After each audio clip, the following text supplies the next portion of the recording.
মাননীয় জেলা সভাপতি মনসা, আপনি দয়া করে এখানে আসবেন। মনসা ডাক্তার সাংসদ আমাদের অর্জুন দাস সাথে এসছেন, অর্জুন দাসও এখানে আসবার জন্য অনুরোধ করব।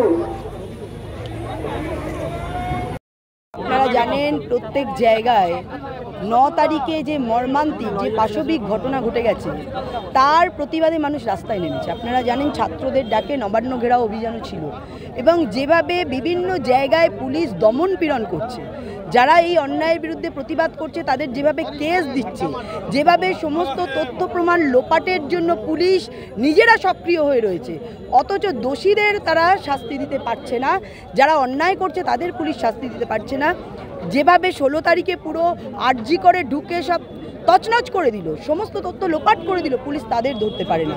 তো তারই প্রতিবাদে আমরা আজকে এই সমস্ত এসডিও অফিস ঘেরাও করছি, ডিএম অফিস ঘেরাও করছি এবং আমাদের বিভিন্নভাবে এই প্রতিবাদ আন্দোলন চলছে। আমাদের এর পরে আমাদের 4 তারিখেও বিডিও অফিস ঘেরাও আছে। এই কর্মসূচি আমাদের আরও তীব্র থেকে তীব্রতর হবে এই আন্দোলন।